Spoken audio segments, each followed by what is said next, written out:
I want to reiterate 9/11, of course.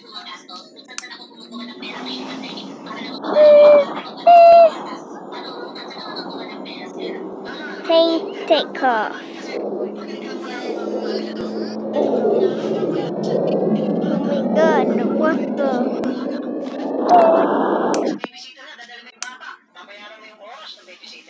Oh no. Oh no. Oh no. Oh no. Oh no. Oh no. Oh no.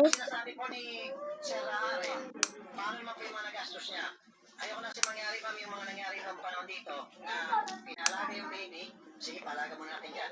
After ilang buwan o isang taon, okay, magalala, pupunta lang tayo dyan sa traffic option o dyan sa wanted sa radyo, makukuha natin yan libre. Hindi na mangyari yung ngayon. Meron na kaming malawak na karasan tungkol dyan.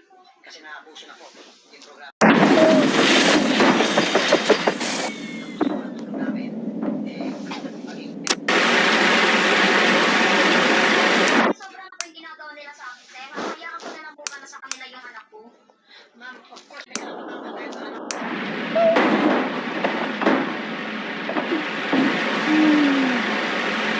How the heck did I do that? Yeah, me too. I survived in the flaming hole. How did you came here?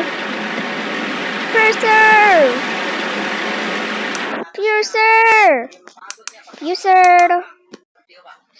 User! Watch out! User! Ano maging desisyon ng DSWD? Actually po sir, nanggaling na po talaga ako doon. Oh, yun naman pala eh. Ano sabi ko? User! Watch out! Pinapano po kami ng sa may paupo, sa may abogado po. Kasi po yung tungkol po sa pagpapakayad niya sa anak ko, hindi naman daw kasi pwede yun eh. Oh no.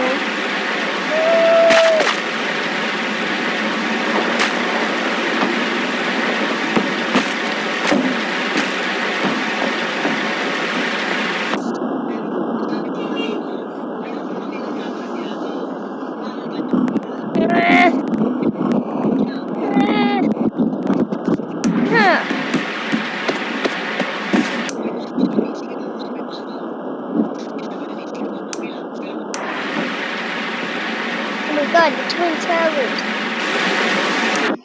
At mapabilis. Mapayag naman siya. Sir, ayaw ko makialam sa amount. Sir Aaron, magkano na po yung pera na ina-expect mo na ibibigay niya bilang tulong. Huwag natin sabihin, kabayaran, pangit po. Hindi maganda. Hindi na papayag. Baka human traffic yan, ang chat sa'yo. Bilang tulong. Magkano pong amount ina-expect mo sa pag-aalaga? Sir Aaron. Yung tensi kong nag-aalaga doon, yung yaya ko po. Buwan-buwan yun, sir, binabayaran ko yun. Para naman nag-anak makapagtrabaho.